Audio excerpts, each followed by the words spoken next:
Good morning students, welcome back to video sessions. कैसे हैं आप सब। हम आज स्टार्ट कर रहे हैं नया चैप्टर स्टैंडर्ड 7th का इलेक्ट्रिसिटी, जो कि आपका आखिरी चैप्टर है इस एग्ज़ाम के सिलेबस में, जो कि ख़त्म हो जाएगा 3 दिन में। इलेक्ट्रिसिटी हम लोग पढ़ने वाले हैं, तो स्टार्ट करते हैं। तो हम लोग जब नाम सुनते हैं इलेक्ट्रिसिटी तो we think of many devices. हमारे दिमाग में फ़ैन, एसी, टीवी, अभी जो आप लोग जिससे पढ़ाई कर रहे हो phone, right, refrigerators, washing machines, iron, oven, ये बहुत सारी चीज़ें आपके दिमाग में आती है। अब इन सब के बिना आपकी लाइफ इमेजिन करो तो this 21st century is not possible, right. अभी की जो लाइफ स्टाइल है हमारी, उसमें बिना इलेक्ट्रिसिटी के we can not live happily, peacefully and essentially, right. हमें सब चीज़ों में इलेक्ट्रिसिटी चाहिए। तो हम अगर इलेक्ट्रिसिटी के बिना नहीं रह सकते इन टुडेज़ एज, तो उसे पढ़ना हमारे लिए एक तरीके से इम्पोर्टेंट बन जाता है, राइट। तो हमें इलेक्ट्रिसिटी के बारे में पता होना चाहिए। तो स्टार्ट करते हैं चैप्टर। आपको इलेक्ट्रिसिटी के बारे में मैं पढ़ाता रहा हूँ। It is difficult to imagine a world without electricity. Devices like torch, fan, phone, music system, washing machines and so on work on electricity. They work only when an electric current flows through them. You already know that the flow of electricity is called current. हमने अभी बात की कि इन सब चीज़ों को चलाने के लिए क्या चाहिए, इलेक्ट्रिसिटी चाहिए। और अगर ये सब चीज़ें हमारे डे टू डे लाइफ में नहीं चलेगी तो हमारी लाइफ जो है वो थोड़ी हेक्टिक बन जाएगी, इतनी ईजी और कन्वीनियंट रहेगी नहीं, राइट। तो ये सब चलती है इलेक्ट्रिसिटी पे। तो आपको पता है कि इलेक्ट्रिसिटी क्या है। तो electricity is the flow of current. Current जो होता है वो जब फ्लो करता है, जैसे नदी बहती है वैसे फ्लो करंट भी क्या करता है, फ्लो होता है, राइट। तो उस करंट के फ्लो को क्या बोला जाता है, इलेक्ट्रिसिटी, राइट, जो कि हमारे चैप्टर का नाम है। अब इस करंट को फ्लो कौन करवाता है, राइट। ये जो करंट है वो जो फ्लो हो रहा है, तो ये फ्लो क्यों हो रहा है, तो वो फ्लो हो रहा है वोल्टेज की वजह से। वोल्टेज क्या होता है, आपको मैं सिंपल वर्ड्स में बताऊँ तो voltage is here it acts as an pressure. Pressure बोले तो आपके घर में पानी का टंका है, right. At the roof you have an tank of water. एक पानी की बहुत बड़ी टंकी है। तो जितनी हाइट पर टंकी रहेगी उतनी ज़्यादा फोर्स से पानी आपके नल में आएगा, क्योंकि वहाँ पर प्रेशर कौन लगाता है, हाइट, राइट। आपकी टंकी जितनी ऊपर रहेगी, वो जो हाइट जितने आप मैक्सिमम ऊपर रहोगे, उतना आपका प्रेशर पानी का ज़्यादा रहेगा और पानी उतनी ज़्यादा मात्रा में फ्लो करेगा। मतलब पानी का फ्लो जो है वो बढ़ जाएगा। किसकी वजह से, प्रेशर की वजह से। किसका प्रेशर, हाइट का प्रेशर, राइट। तो टंका आपने जो पानी का है वो ऊपर रखा है। अगर आपने हाइट पे नहीं रखा है और आपको प्रेशर चाहिए तो आप फिर क्या करते हो, आप मोटर लगाते हो, राइट। जितनी हैवी मोटर लगाओगे पानी का फोर्स उतना ज़्यादा होगा, क्योंकि मोटर ज़्यादा प्रेशर लगाएगी और प्रेशर की वजह से पानी का फ्लो बह जाएगा। तो जैसे टंकी में हाइट या मोटर जो है वो प्रेशर लगाती है, वैसे ही करंट को फ्लो करने में जो प्रेशर लगाता है वो क्या होता है, वोल्टेज होता है, राइट। जितना ज़्यादा वोल्टेज होगा उतना ज़्यादा प्रेशर, जितना ज़्यादा प्रेशर उतनी ज़्यादा इलेक्ट्रिसिटी फ्लो होगी, राइट। यही आपको ब्लैक लाइन में लिखा हुआ है, the greater the voltage across a device the greater is current through it. जितना ज़्यादा वोल्टेज होगा उतना ज़्यादा करंट बहेगा। और ये वोल्टेज सप्लाई करने का काम किसका है, तो इलेक्ट्रिक सेल्स और मेंस। इलेक्ट्रिक सेल्स हमारे मोबाइल में, घड़ी में, बैटरीज में होते हैं छोटे छोटे, जहाँ पर कम मात्रा में इलेक्ट्रिसिटी फ्लो करने की ज़रूरत होती है, राइट। और मेंस यानी जो आपके घर के बाहर जो बड़े बड़े खंभे लगे होते हैं लाइट के, जिसमें हम डीपी बोलते हैं या फिर ट्रांसफॉर्मर्स बोलते हैं, वो क्या होते हैं, मेन सोर्स है किसका, वोल्टेज का, राइट। अब वोल्टेज को मेजर किस में करते हैं हम, अब किसी चीज़ को हम पढ़ रहे हैं तो उसकी मेजरमेंट तो होनी चाहिए। जैसे हम लोग अगर पिछले साल हमने टाइम, स्पीड एंड मोशन पढ़ा था तो हमने टाइम का यूनिट देखा था सेकंड था, मीटर देखा, लेंथ का देखा था मीटर था, स्पीड का मीटर पर सेकंड था। तो हर एक चीज़ का एक यूनिट होता है। जैसे आपकी वेट है तो आपका वेट का, आप वेट किस में नापते हो, केजीस में नापते हो, तो वो आपका यूनिट है, राइट। आपकी हाइट सेंटीमीटर्स या इंच में नापते हो तो वो उसका क्या हो गया, यूनिट हो गया। तो वोल्टेज जब हम पढ़ रहे हैं तो वोल्टेज किस में मापा जाता है, it is measured in volts, जिसको हम कैपिटल वी करके सिम्बोलाइज करेंगे। जैसे हमने लास्ट ईयर मिनट्स को सेकेंड्स में डिस्कस किया था तो एस लिखते थे, केजी को केजी लिखते थे, राइट। तो ये सारी चीज़ें हम लोग स्मॉल लेटर्स में डिवाइड करते हैं, बट हमने उस पर उधर एक्सेप्शंस भी पढ़े थे कि अगर किसी साइंटिस्ट के नाम पे कोई ऐसा यूनिट है तो हम क्या करेंगे, उसको कैपिटल में रिप्रेजेंट करेंगे, राइट। तो the main provide voltage of 220 volts while the common cell provides 1.5 volts. अब जो हमारे घर के बाहर जो मेन्स होते हैं या फिर हमारे घर में जो एमसीबी का लाइन लगा होता है, अगर हमारी लाइट जाती है और इलेक्ट्रिशियन आता है घर पे, तो वो जो स्विच बोर्ड खोलता है घर के ऊपर, मेन डोर के ऊपर रहता है या फिर घर के बाहर रहता है, वो मेन्स होता है। वो हमारे घर को कितना वोल्टेज प्रोवाइड करता है, तो 220 वोल्ट्स। और जो सिंपल बैटरी का सेल होता है वो कितना प्रोवाइड करता है 1.5 वोल्ट, राइट। तो अब आप क्या कर सकते हो, बहुत सारे सेल्स को कनेक्ट करके आप बैटरी बना सकते हो। यहाँ पर जो आपको फिगर दिखाया हुआ है वहाँ कितना है, 1 2 3 सेल्स कनेक्टेड है। अब आपको पता है कि एक सेल का वोल्टेज कितना होता है 1.5, तो 1.5 का अगर हम 3 सेल अलग अलग ज्वाइंट करेंगे तो एक बैटरी बनेगी जिसका टोटल वोल्टेज होगा 4.5 volt, right. 1.5 plus 1.5 plus 1.5 is equal to 4.5, right. तो ये जो आपने बैटरी सेल्स का कनेक्शन बनाया है 3 बैटरी को जोड़ के, यहाँ पर 4 बैटरीज ज्वाइंट की है, राइट। तो यहाँ पर 4 सेल ज्वाइंट किए हैं, तो ये जो ज्वाइंट ऑफ सेल्स है उसे क्या बोला जाता है, बैटरी बोला जाता है, right.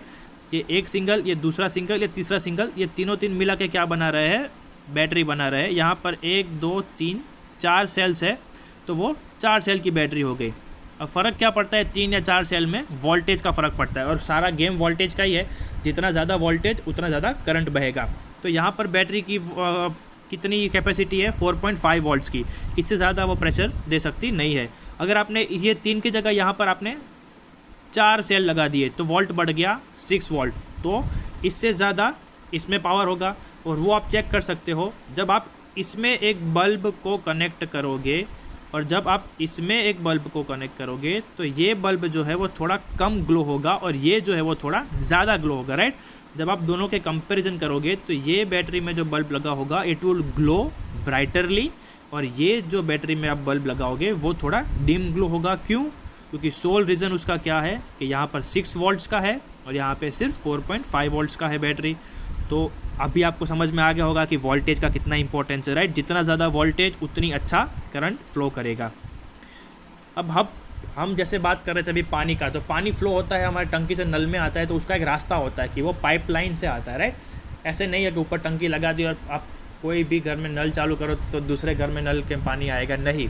It would flow into its specific path, कि जब आपको बाहर आपके जो घर का किचन है, अगर आपको किचन के सिंक में पानी चाहिए तो आप वो नल चालू करोगे तो पानी उसी के रास्ते से आएगा, वहाँ जो पाइपलाइन कनेक्टेड है वहीं पे आएगा। अगर आपको वॉशरूम के अंदर पानी चाहिए तो वो पाइपलाइन से वहीं पर आएगा। तो उसका एक पाथ जो होता है, उसका जो रास्ता जो है वो फिक्स रहता है, राइट।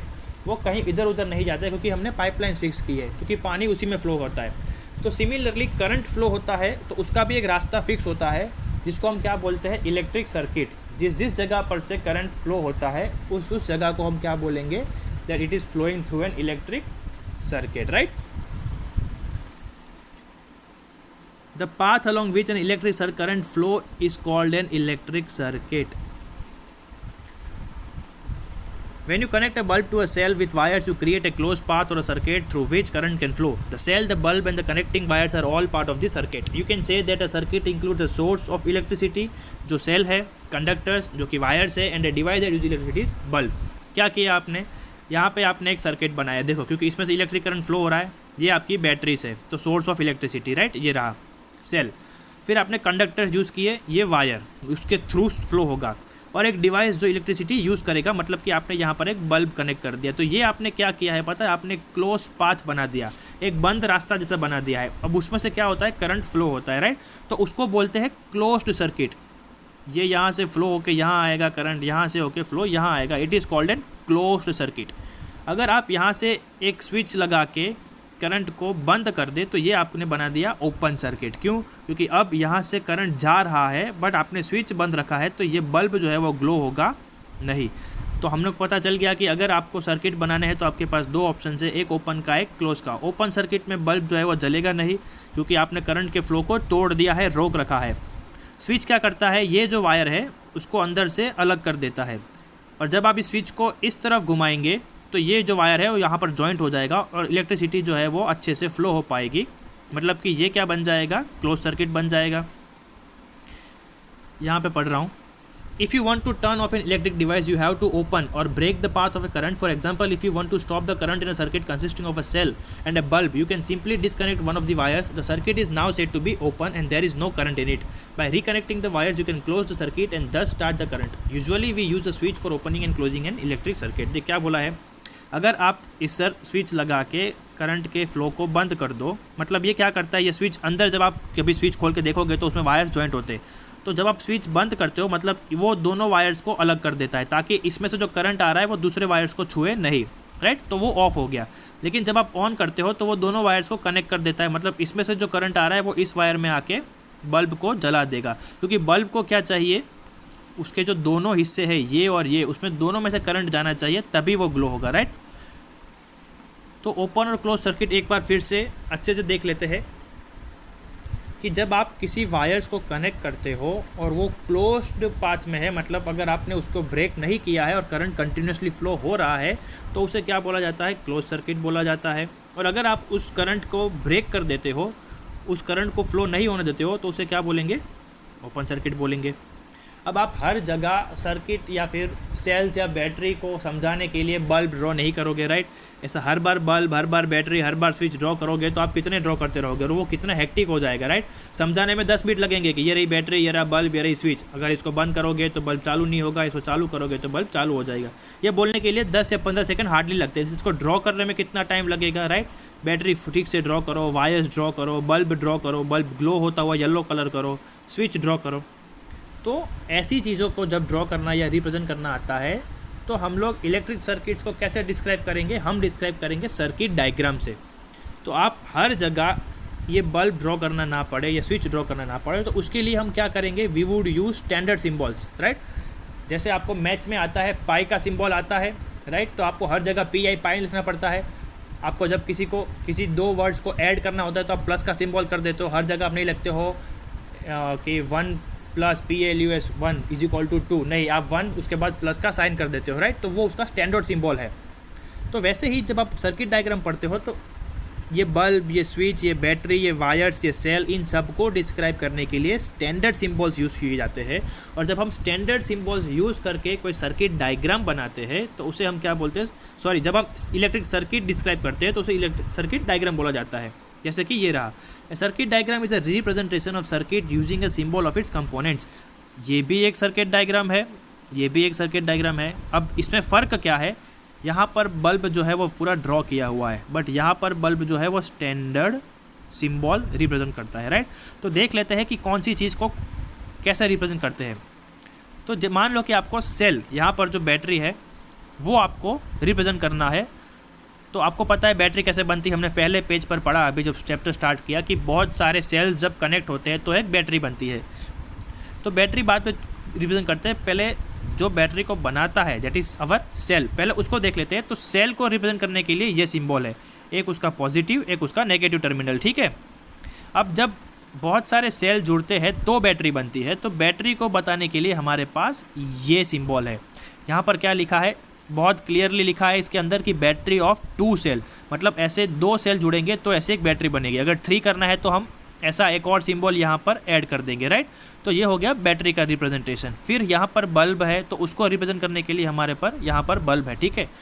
फिर ये ओपन सर्किट है तो यहाँ पर स्विच ऑफ है, तो हमारे लिए ओपन सर्किट डायग्राम इतना ही है। देखो ये पूरा जो है वो आपको समझा देगा कि ये ओपन है, लेकिन आपको अगर ऐसे ड्रॉ करके बताना पड़े तो बहुत टाइम लगेगा।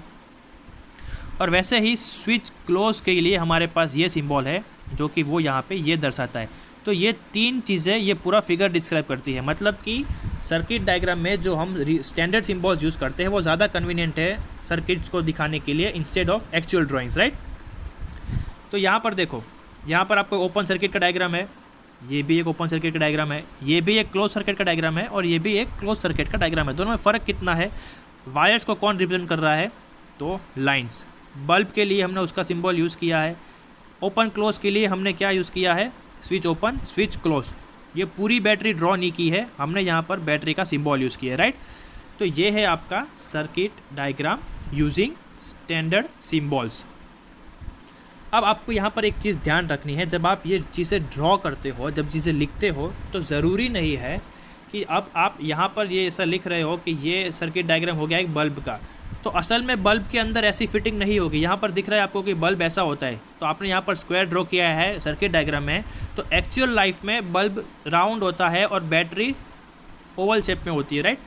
तो ये कभी मत मान लेना कि ये जो सर्किट डायग्राम आप ड्रॉ करते हो that is the actual and perfect representation of the things that you are trying to show. नहीं, ये आपकी एक्सप्लेनेशन को क्या कर देता है, ईजी कर देता है। अगर आपको किसी चीज़ को एक्सप्लेन करना है और वो इलेक्ट्रिक सर्किट के थ्रू एक्सप्लेन करना है तो you can use this diagram, right. जिससे आपको नीचे एग्जांपल दिया हुआ है इसी चीज़ के ऊपर कि भाई असल में जो बैटरी होती है टॉर्च जो हम रात को यूज़ करते हैं वो एक्चुअल में ऐसी दिखती है, राइट। इसके अंदर 2 बैटरीज होती है, फिर वहाँ पर मेटल स्ट्रिप होती है, यहाँ पर सेल होता है, ये उसकी स्विच है ओपन और क्लोज करने के लिए, और यहाँ से लाइट बाहर आती है, राइट। ये उसका एक्चुअल डायग्राम है, जैसे कि हमारे हैंड टॉर्च दिखती है, राइट, जिसके अंदर ऐसा होता है। लेकिन अगर इसी टॉर्च का हमें सर्किट डायग्राम बनाना हो तो वो ऐसा होगा। अब इसका मतलब ये नहीं कि टॉर्च असल में ऐसा दिखता है तो ये सर्किट डायग्राम रॉन्ग है, नहीं। Circuit diagram is only symbolic representation जो आपकी समझ में आए और आपकी समझन शक्ति को इन्हेंस करे, राइट। यहाँ पर क्या है, 2 बैटरीज है, ये रही 2 बैटरीज। अब आपने यहाँ पर यूँ 2 बैटरीज लगाई है, इसका मतलब ये नहीं कि टॉर्च के अंदर भी ऐसी बैटरीज होगी, नहीं। टॉर्च के अंदर तो भैया ऐसी बैटरी ही जाएगी, राइट। अब आपने बल्ब के लिए ये सिंबल यूज़ किया है तो ज़रूरी नहीं है कि ये इतना सा छोटा आगे यहाँ पर हो, नहीं, बल्ब बड़ा ही होता है।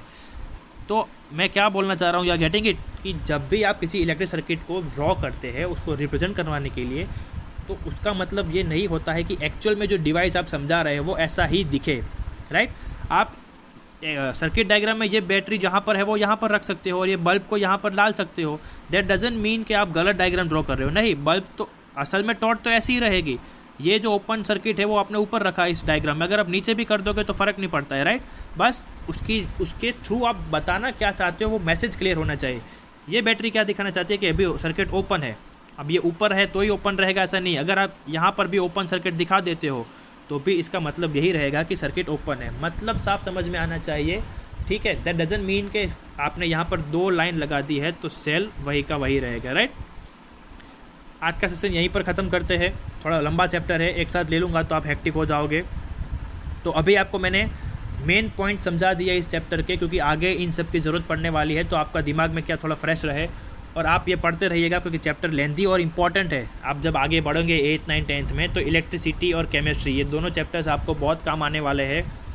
तो अगर आप इसमें से कुछ छूट गए या फिर चूक गए, यू लीव समथिंग, तो वो आपके लिए लॉस होगा। अगर समझ में नहीं आता तो you can ping me, right, आप एक मैसेज कर सकते हैं तो मैं वापस से आपको समझा दूंगा, बट उसके लिए आपको पढ़ते रहना चाहिए होगा। इसलिए मैंने सिर्फ छोटे छोटे और इंपॉर्टेंट टर्म्स के साथ ही ये चैप्टर अभी के लिए ख़त्म कर रहा हूँ। आज का सेशन जो है वो कि आपको वोल्टेज समझ में आ गया। आप क्या होता है वोल्टेज, तो प्रेशर होता है करंट को फ्लो होने के लिए, वो कौन सप्लाई करता है, तो सेल या मेन सप्लाई करते हैं। करंट क्या है, तो फ्लो ऑफ इलेक्ट्रिसिटी है। इलेक्ट्रिसिटी कहाँ से आती है, तो सेल्स में से आती है।